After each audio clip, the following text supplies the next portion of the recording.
Bapak, Ibu, dan saudara-saudara yang dikasihi dan diberkati oleh Tuhan, persekutuan doa ke-7 masa Paskah tahun 2001 dengan tema, Ya Bapa, ke dalam tangan-Mu kuserahkan nyawaku. Firman Tuhan terambil dari Lukas 23 ayat 46 yang demikian bunyinya. Lalu Yesus berseru dengan suara nyaring, Ya Bapa, ke dalam tangan-Ku serahkan nyawaku. Dan sesudah berkata demikian, ia menyerahkan nyawanya.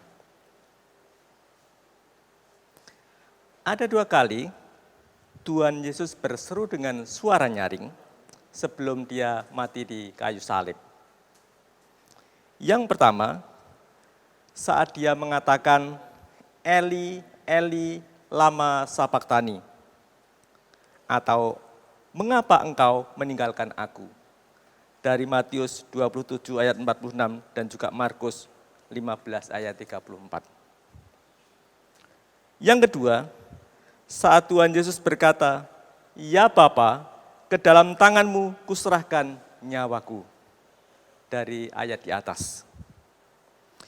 Ia berseru dengan suara nyaring untuk menunjukkan kepada orang-orang di situ bahwa sesungguhnya dia adalah Mesias yang diutus Bapa untuk menebus dosa-dosa manusia.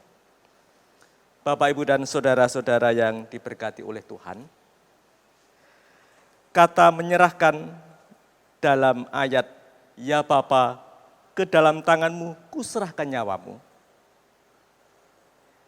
berarti menitipkan sesuatu dan nantinya akan dikembalikan lagi.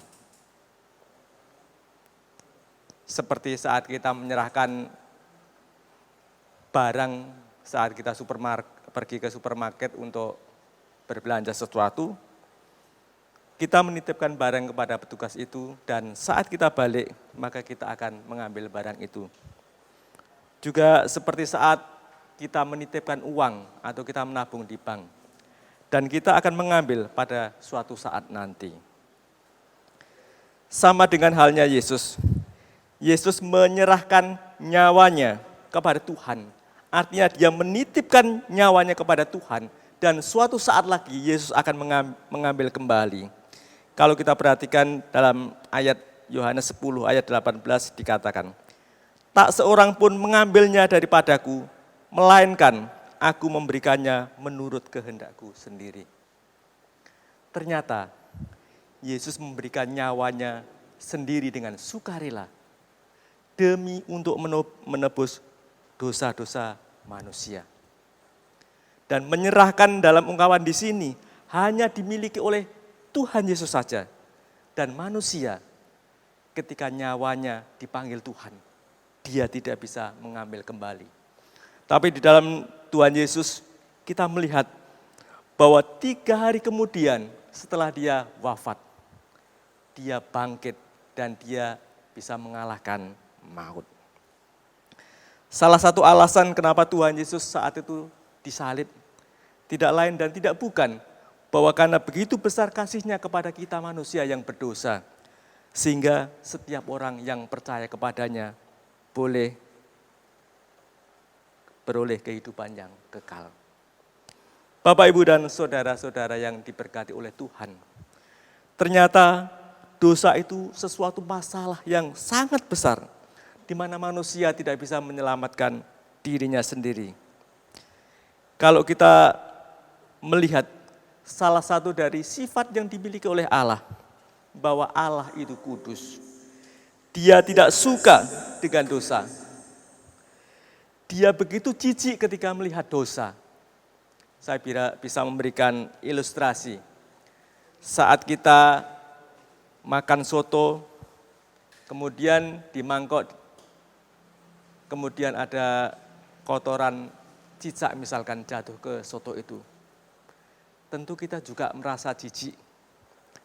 Dengan kita menambahkan kecap, menambahkan garam, tidak akan membuat soto itu menjadi enak atau kita menjadi suka kembali. Sama halnya dengan Tuhan. Ketika dia melihat dosa-dosa kita, maka dia pun juga sangat muak. Dia pun jijik. Allah tidak suka dengan dosa. Karena Allah kita adalah Allah yang kudus. Bapak, Ibu, dan saudara-saudara yang dikasihi Tuhan, bahwa kita tahu bahwa orang yang berdosa itu harus mendapatkan hukuman. Dan hukuman itu adalah kematian. Ada satu kisah yang menggambarkan bagaimana seseorang itu bisa diselamatkan dari satu kesalahan, dari satu dosa. Pada zaman dulu kala ada seorang pemimpin pemberontak yang bernama Samila. Dia adalah pemimpin pemberontak yang ingin menggulingkan Kaisar Tsar di Rusia pada awal abad 20. Dia dan pasukannya hidup di tenda-tenda, berpindah dari tempat yang satu ke tempat yang lain. Saat kondisi bahan makannya semakin berkurang, tiba-tiba Samila mendapatkan laporan dari anak buahnya bahwa ada seorang mencuri beberapa bahan makanan. Dan akhirnya Samila menjadi marah besar. Karena pada saat itu bahan makanannya sudah semakin menipis. Kemudian Samila mengumumkan kepada pasukannya saat itu untuk mencari siapa yang tega dan siapa yang berani untuk mengambil makanan itu. Dan singkat cerita setelah dicari, ternyata ditemukan bahwa orang yang mengambil makanan itu tidak lain dan tidak bukan adalah ibunya sendiri. Kalau Samila tidak menghukum ibunya sendiri yang telah mencuri, tentu dia tidak adil. Yang sebelumnya Samila sudah mengatakan kepada pasukannya bahwa barang siapa yang mencuri makanan, maka akan diberikan hukuman cambuk sebanyak 50 kali. Karena kasihnya kepada ibunya yang sudah tua itu. Samila tidak rela jika ibunya dicambuk sampai 20 kali. Sampai 50 kali. Dan akhirnya Samila melepaskan bajunya dan menyuruh algojonya untuk menghukum dia, memberikan cambukan kepadanya sebanyak 50 kali. Dan kita melihat bahwa dengan Samila dicambuk selama 50 kali itu, maka dia sudah menggantikan ibunya yang seharusnya dicambuk. Dia sudah menunjukkan kasihnya kepada ibunya dengan dia rela untuk dicambuki selama 50 kali oleh algojonya saat itu. Bapak, Ibu, dan saudara-saudara yang dikasihi dan diberkati oleh Tuhan, bahwa Tuhan Yesus sudah menyatakan kasih dan kebaikannya untuk menebus dosa-dosa kita. Dengan dia rela mati di kayu salib. Tidak cuma dicambuk selama 50 kali seperti Samila.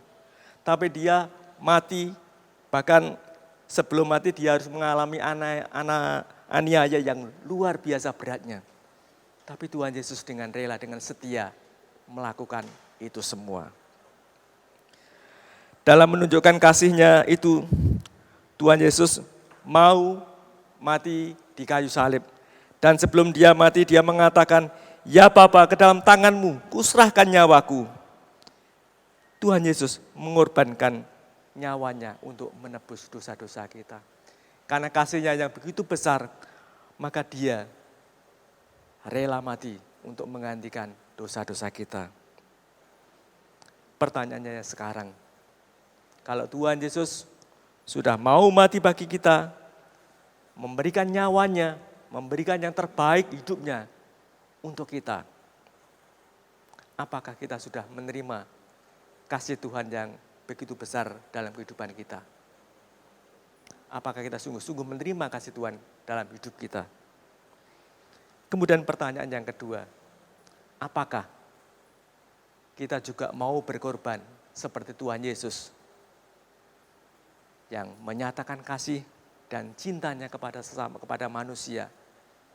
Mau berkorban sebagai bukti bahwa kita sudah menerima kasih dari Tuhan. Tuhan Yesus memberkati. Amin.